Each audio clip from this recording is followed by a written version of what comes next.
Bismillahirrahmanirrahim. Alhamdulillahirrahmanirrahim. Wassalatu wassalamu ala rasulillah wa ala alihi wa ashabihi wa man tabi'ahum bi ihsan ila yaumiddin amma ba'd. Alhamdulillah kita hari ini lanjut lagi di pembahasan nahwu dasar. Ya, ingat selalu ini nahwu dasar. Jadi jangan dulu mau lebih. Ini baru kalau disorot pengenalan namanya. Ya, nanti kita akan meluas sedikit-sedikit sampai kita akan bahas perselisihan pendapat dalam baca sebagian kalimat Arab. Ya, tapi ini baru kulit dasar. Tapi dengannya sudah kita bisa baca kitab. Dengannya kita sudah bisa baca kitab.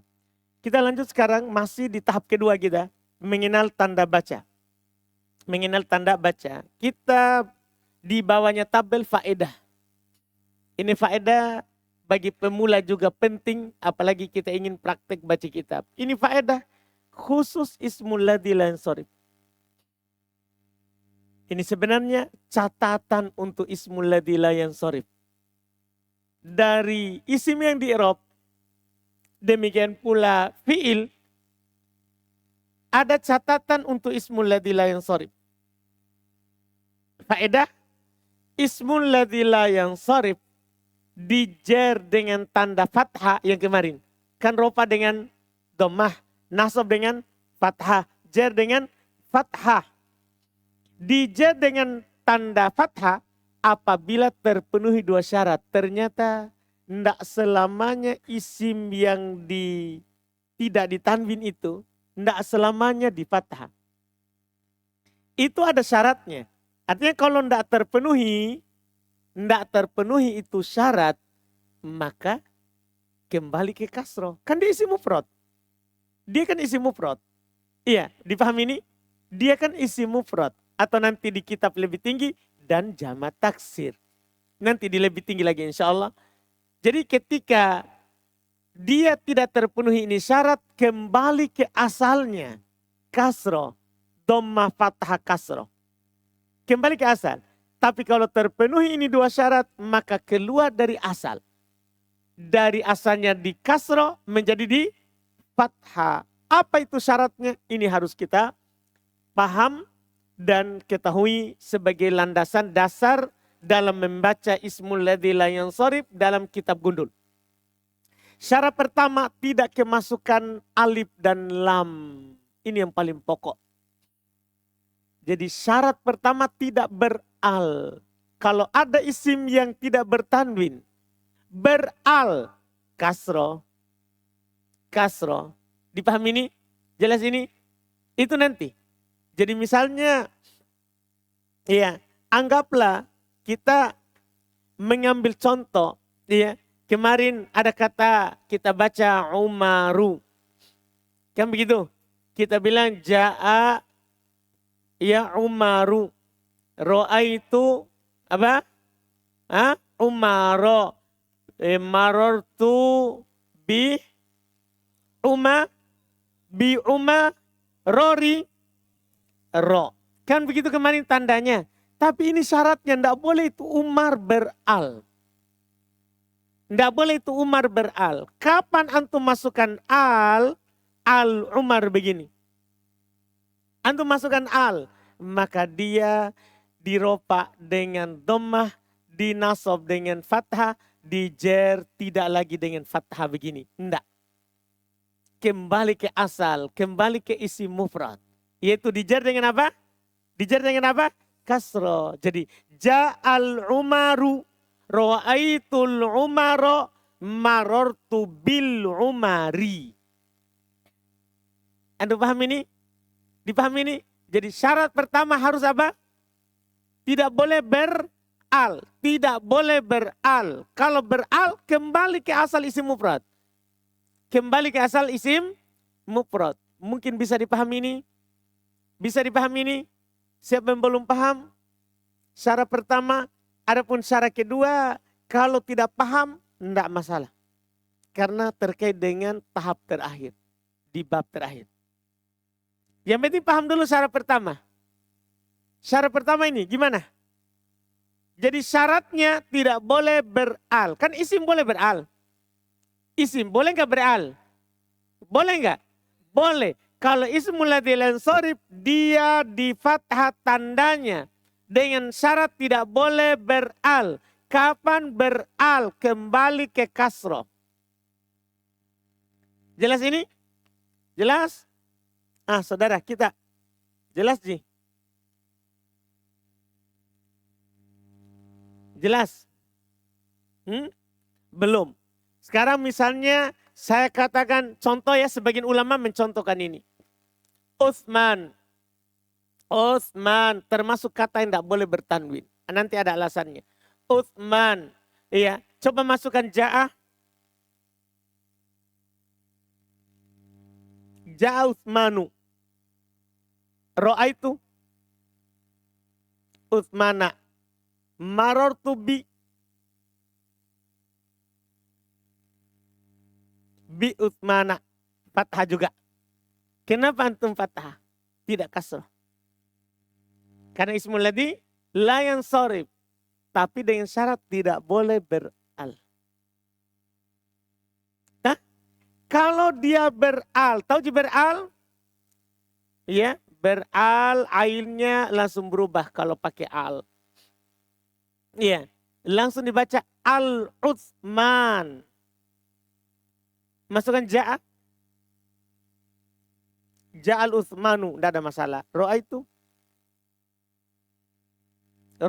Utsmana, betul. Marartu bi. Nah ini yang kita mau. Syaratnya di fathah. Kalau tidak ada al. Kalau beral, kasroh. Coba. Marartu bil kenapa ni? Bukan na, itu ismul ladzi la yansharif. Apa? Karena ada al, batal menjadi ismul ladzi la yansharif. Jelas ini? Batal langsung jadi ismul ladzi la yansharif. Jadi isim biasa. Jelas? Sudah jelas atau belum? Hah? Yakin? Kau jujur. Kasih berdiri kau itu. Kan tidak bisa kau bohong. Ini muka-muka tidak jelas itu banyak. Jelas. Yakin. Yakin gini. Jadi saya alhamdulillah. Tahu-tahu sedikit muka yang belum jelas. Iya. Jadi tidak bisa orang itu bilang. Saya tanya jelas baru dia bilang jelas. Baru mukanya tidak jelas. Dia harus jujur orang. Saya ngajar itu dari 2008. Bayangkan makin berapa puluh tahun misalnya lihat orang. Yang pura-pura jelas. Yang jelas. Anda paham ini? Orang sudah lama melihat muka orang. Jadi aman ini saudara? Yakin? Jadi aman nih. Dengan satu contoh itu. Yakin? Ada lagi. Ini syarat pertama. Syarat kedua. Syarat kedua ini saya bilang tadi. Misalnya. Antum belum terlalu paham. Tidak masalah. Karena syarat kedua ini. Sebenarnya buku kedua baru kita bisa perdalam sekali. Dikarenakan apa? Karena buku pertama belum datang pembahasannya kecuali nanti di bab terakhir. Sehingga ada hubungannya dengan orang lain. Tapi kita baca saja dulu. Dan saya akan berusaha bagaimana memahamkannya ini dulu untuk sementara waktu. Tidak disandarkan kepada kata lain setelahnya. Itu bahasa sederhananya itu yang dipilih ya. Iya, tidak disandarkan kepada kata lain setelahnya. Dalam kurung bukan sebagai mudhof. Ini masalah. Mudhof itu istilah terakhir nanti. Di tahap terakhir. Tapi bagi orang yang sudah pernah belajar sebelumnya, aman ini istilah mudhof. Tapi ditakutkan ada teman-teman yang baru saja belajar yang namanya nahwu. Jadi kata itu, isim dalam bahasa Arab, itu bisa disandarkan kepada setelahnya. Contoh misalnya, iya kita katakan kata yang tidak bertanwin misalnya masajid. Ya, masajid. Kata yang tidak bertanwin. Masajidu. Ini kata yang tidak bertanwin.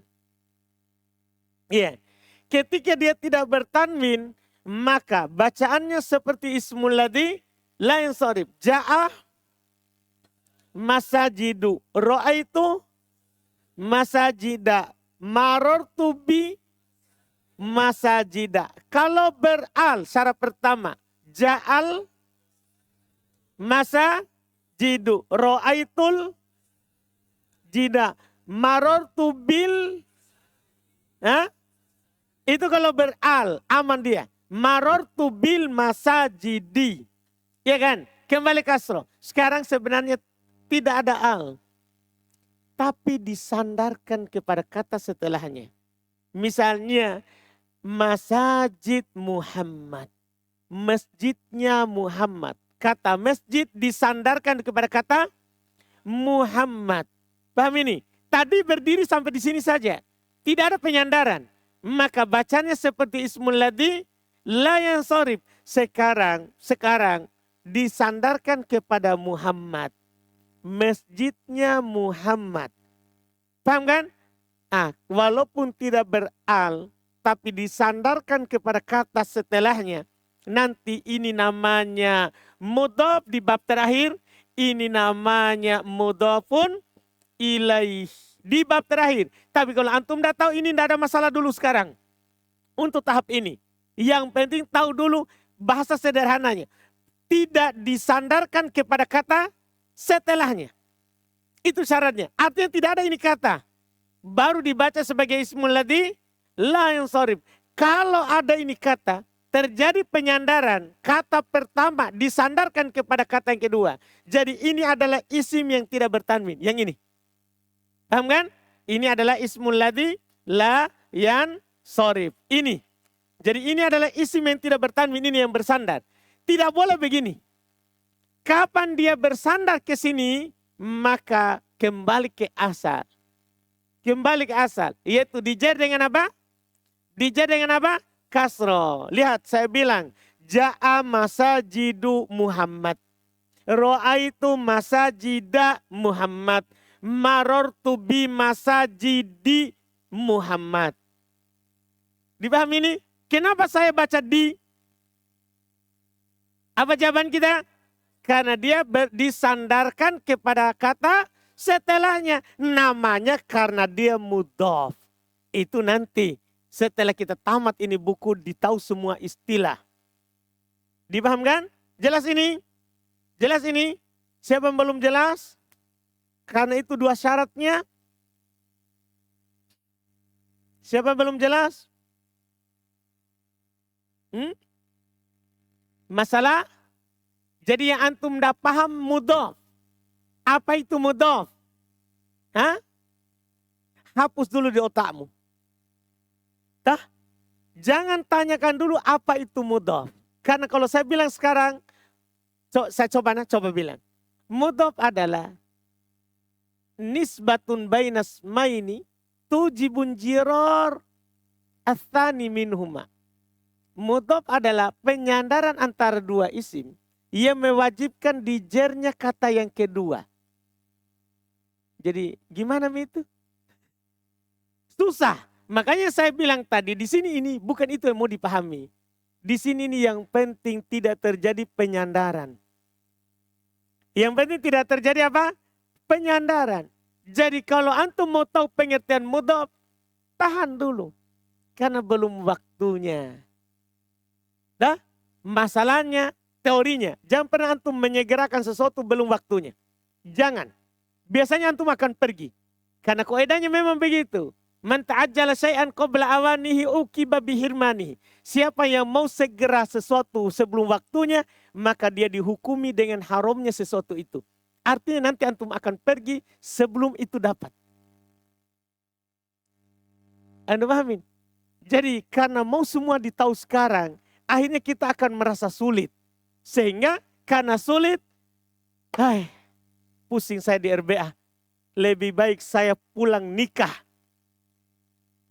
Apalagi Hanafi. Iya. Orang mau menikah dari dulu. Gitu ya. Alhamdulillah. Jelas ini saudara. Jadi tahan dulu itu Hanafi. Tahan dulu. Sabar sedikit. Karena kapan antum segerakan sekarang? Susah. Antum akan bilang susah. Makanya saya berusaha sekali bagaimana ini sederhananya. Makanya saya pakaikan bahasa utamanya adalah tidak disandarkan kepada kata lain setelahnya. Walaupun dalam kurung, itu dalam kurung seakan-akan dia tambahan. Bukan sebagai mudhaf. Dalam kurung itu nggak usah dulu dipahami. Paham kan? Nggak usah dulu. Nanti akan dipahami dengan sendiri. Kalau datang waktunya. Yang penting pahami dulu. Oh, tidak beral. Satu. Kedua, tidak disandarkan kepada kata setelahnya. Disandarkan itu kayak gitu tadi. Masjidnya Muhammad. Nggak harus Muhammad. Masjidul Muslimin. Yang penting disandarkan. Masjidnya Muslim. Atau mereka bilang masjidihim. Masjidnya mereka. Yang penting disandarkan. Yang penting disandarkan. Batal. Batal. Jelas ini? Jelas ini? Jelas?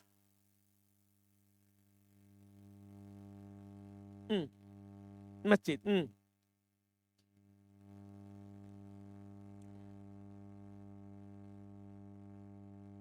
Kan saya bilang di situ di antaranya. Jadi pertanyaannya, siapa lagi namanya? Nando, Mas ya? Mas. Iya Pak, siap Mas. Iya. Jadi Mas, saya kan bilang waktu pembahasan Ismul Ladzi Sorif. Ismul Ladzi Sorif itu kan banyak. Di antaranya, itu baru di antaranya. Nah, nanti di buku kedua ditahu. Di buku kedua akan ditahu semuanya. Itu pun di ujung akhir buku kedua. Paham dah? Kan saya bilang banyak Ismul Ladzi Sorif itu. Di antaranya nama perempuan, nama ajam. Di antaranya juga tadi Utsman nama Arab tapi tidak ditanwin. Masajid Arab tapi tidak ditanwin. Berarti itu jenis lain. Jenis lain. Iya kan? Jelas ini. Yang penting sekarang adalah bukan mau mengenal jenis Ismul Ladzi Sorif. Untuk tahap antum sekarang ini adalah, oh ada kata yang tidak bertanwin. Tanda bacanya kalau di jer kasroh. Dengan dua syarat. Tidak beral, tidak disandarkan kepada kata setelahnya. Itu dulu fokusnya. Ini yang dasar. Dipahami ini? Siapa lagi? Di contoh. Belum baca. Iya, saya akan baca sekarang. Jadi gimana ini? Dia tanya gimana ini dicontoh di buku. Saya belum baca. Sekarang. Baca. Contohnya. Baru mau dibaca. Memang orang segera mau sekali. Mau sekali. Contohnya. An Aisyah tak. Terpenuhi syarat. Apakah Aisyah tidak beral? Tidak. Tidak disandarkan atau sandarkan? Tidak. Berarti dijar dengan fathah. An Aisyah tak sangat banyak dalam hadits.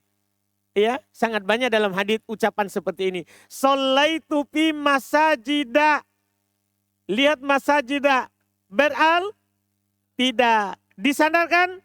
Tidak. Maka dia dijar dengan fathah. Jika itu tadi ya. Contoh tadi yang kita mau atau masih yang di bawah? Yang tadi. Sekarang? Baiklah. Jika tidak terpenuhi salah satu saja. Jika tidak terpenuhi salah satu dari dua syarat di atas. Maka Ismul Ladzi la yansharif kembali dijer dengan kasroh. Jadi kalau tidak terpenuhi langsung dijer dengan apa? Kasroh kembali. Iya, contohnya. Maksudnya contoh yang tidak terpenuhi dengan syarat di atas. Contoh, sholaitu fil masajida di. Antum pilih mana? Sholaitu fil masajida atau di? Ismul Ladzi Sorif saudara. Dijar yang tanda fathah. Apa masalahnya dia? Beral. Itu dia pembatal amalannya. Jadi ada pembatal amalannya. beral. Kedua, sholaitu fi masajidil muslimin. Saya sholat di masjidnya kaum muslimin. Masjidnya kaum muslimin disandarkan kepada muslim. Dipahami ini? Iya. Jadi dibaca kasroh karena terjadi apa ini? Penyandaran. Jelas? Jelas ini? Jelas? Jelas? Selesai kata yang berubah. Dengan ini, kata yang ada perubahannya dalam bahasa Arab, tamat. Sudah selesai. Jadi kalau antum dapat isim mufrad, sudah. Mutsanna, jamu dzakar salim, jamu anas salim, jamak taksir, maksur, mangkos, asmaul khamsa, ismul ladzil ansharif. Sudah aman bacaannya. 9 isim. Dan isim kalau dalam bahasa Arab, kalau dia bisa berubah, tidak keluar dari 9. Paham kan? Selain 9 ini, itulah yang kita akan pelajari setelahnya. Yang tidak pernah berubah. Itu adalah pasangannya. Iya, dengan itu selesai tamat nanti tahap kedua. Iya. Fi'il yang berubah di tabel hanya fi'il mudhari. Sohi akhir aman, mutal akhir aman bacaannya, af'alul khamsa aman bacaannya. Selain itu berarti nanti masuk di jenis yang tidak berubah. Jadi yang berubah dengan tamatnya tadi, tamat kita pembahasannya. Alhamdulillah. Jelas kan? Sekarang kita masuk sedikit bab berikutnya. Lawan dari kata yang berubah. Babu al-bina'i. Bab al-bina. Bab bina. Iya. Yang tetap.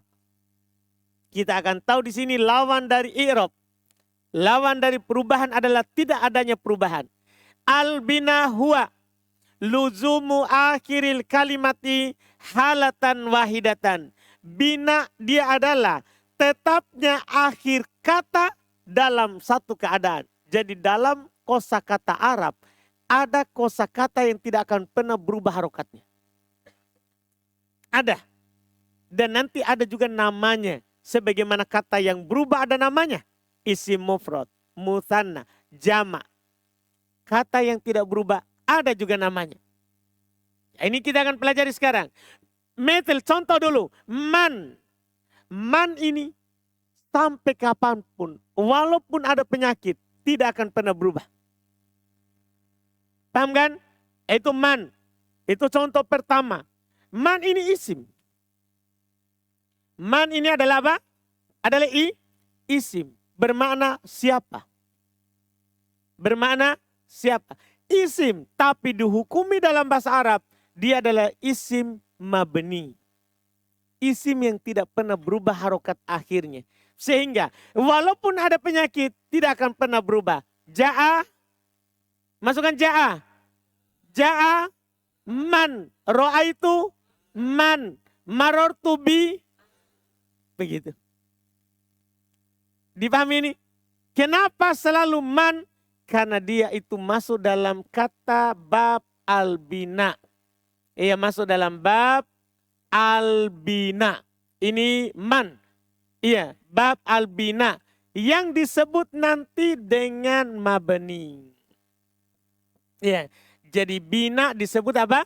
Mabni. Sebagaimana sekarang juga saya akan kasih tahu.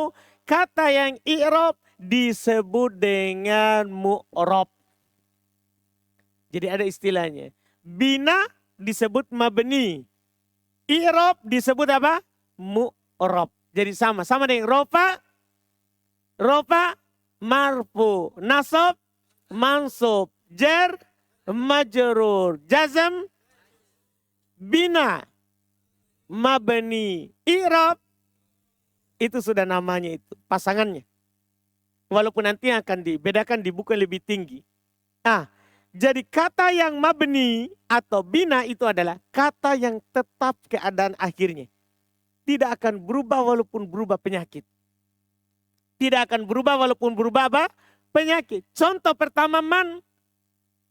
Ini untuk pemula ya faedah berharga. Oh man dimanapun tetap begitu. Hal bal dalika. Ini semua contoh. Ini baru contoh sederhana saja. Hal Dimanapun antum dapat, begitu harokat. Bal sama dalika itu tidak berubah. Kalau antum dapat daliki, kata lain itu. Itu kata lain, beda artinya. Dalikum, beda lagi. Dipahamkan? Jadi kalau dalika tetap begitu. Tidak akan pernah berubah sampai kapanpun. Coba dalika, ja'a. Ja'a. Ro'aitu. Marortu bi. Jadi tidak berubah. Antum tidak bilang ja'a daliku. Ro'aitu dalika. Marortu bidaliki. Tidak. Ini kata tidak akan pernah berubah walaupun penyakitnya berubah. Paham ini bina? Jenisnya. Iya. Anwa'ul bina. Karena i'rab ada jenisnya. Ini terakhir untuk pertemuan kita ini. Iya. Anwa'ul bina. Jenis mabni. Supaya genap. Karena i'rab ada jenisnya. Rofa, nasab, jar. Jazm. Mabni juga punya jenis ternyata. Anwa'ul bina. Jenis bina. Pertama as-sukun. Ternyata i'rab itu kalau jenisnya pakai istilah rofa, nasab, jer, jazm. Kalau mabni tidak pakai itu. Langsung harokat dan sukun. Itu perbedaannya sekarang. Jadi karena kenapa? Karena mabni tidak lepas dari harokat atau sukun. Maka tidak dipakaikan istilah rofa, nasab, jer, jazm. Itu punyanya i'rab. Itu punyanya apa?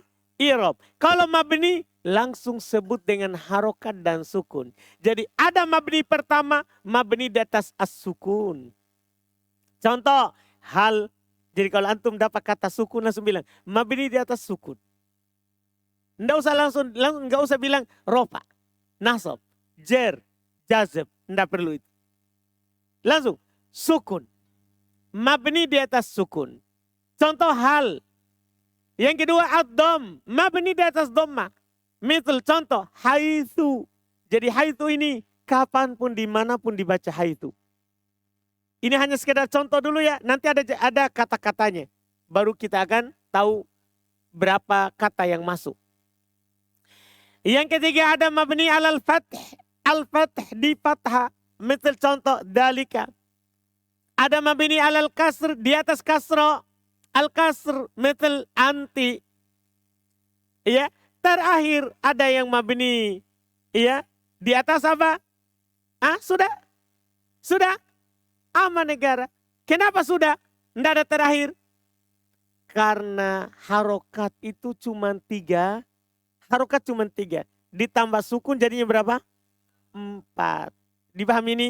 Saya mau antum bedakan jenis i'rab dan jenis mabni. Jenis i'rab itu adalah pakai istilah umum. Rofa, nasab, jer, jazm. Karena alamatnya tidak satu. Rofa saja bisa dhamma, waw, alif. Bisa. Ya kan? Jelas kan?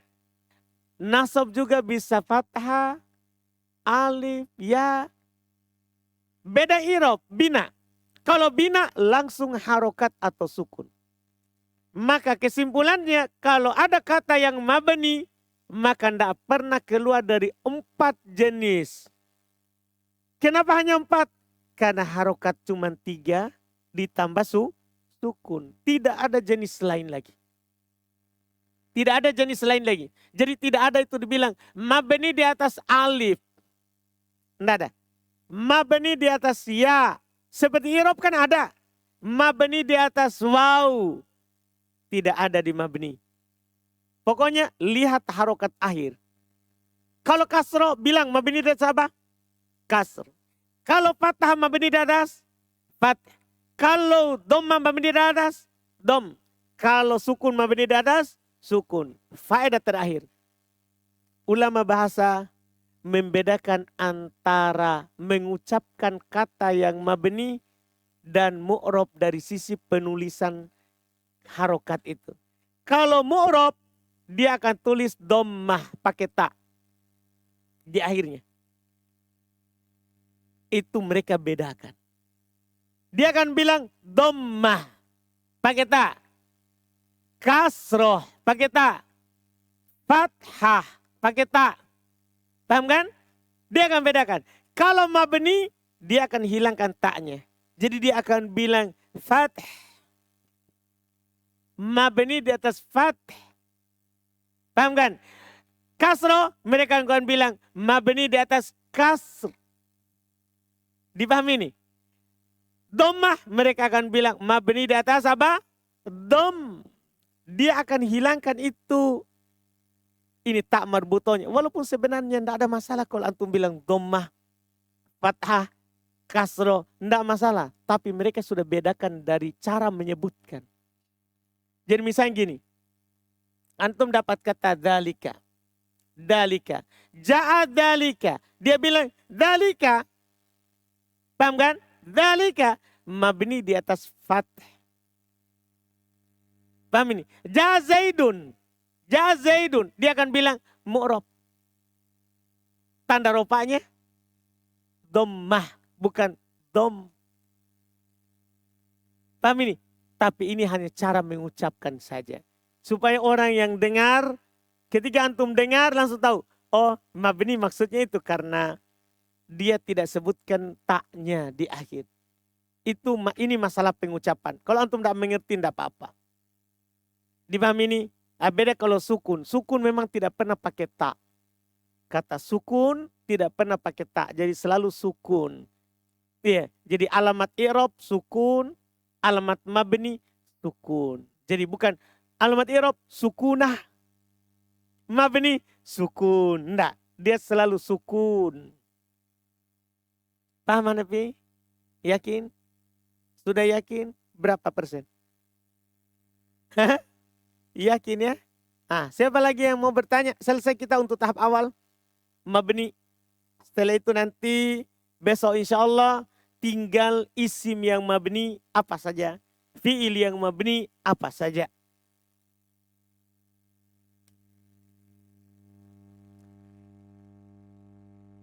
Mabni huruf akhirnya alif. Ya banyak, tapi kan itu contoh dah. Tapi antum mau sekali mi. Betul. Hada sukun. Itu. Nggak. Kan pembahasan i'rab huruf terakhir.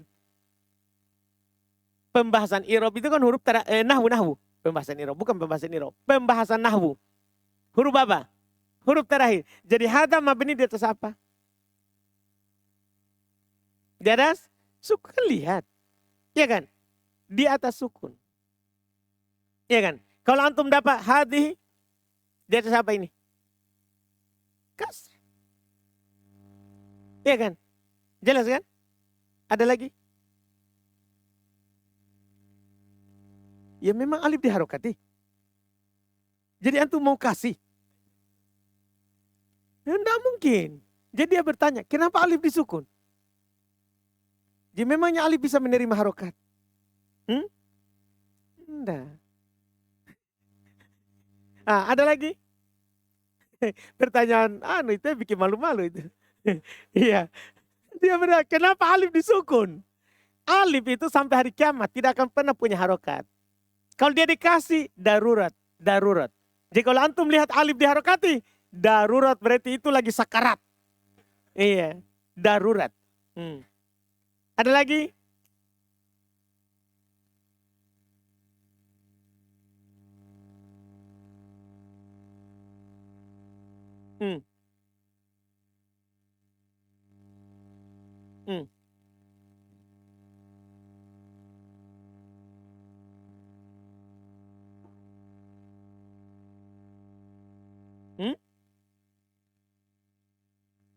Bisa. Artinya nanti mudhofnya bersusun 3 begitu maksudnya.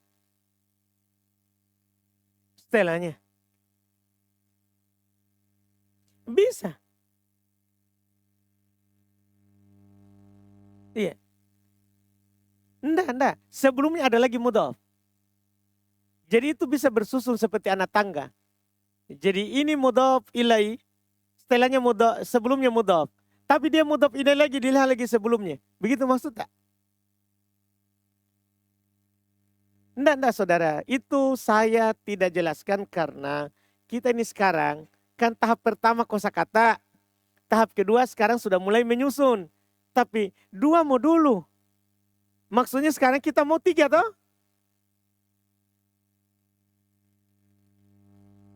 Iya kan? Atau gimana? Atau maunya kita maksudnya ada enggak kata itu disandarkan kepada sebelumnya? Bukan kepada setelahnya. Ya? Ada. Kalau saya bilang ya, koma Zaidun. Zaidun, koma Zaid. Zaid berdiri. Ini kan penyandaran terbalik. Dah, penyandaran terbalik. Ya kan? Tapi kan tidak ada di isim. Isim tidak bisa disandarkan terbalik. Nah, tapi kita mau itu. Yang itu kita mau. Tapi ini bukan isim.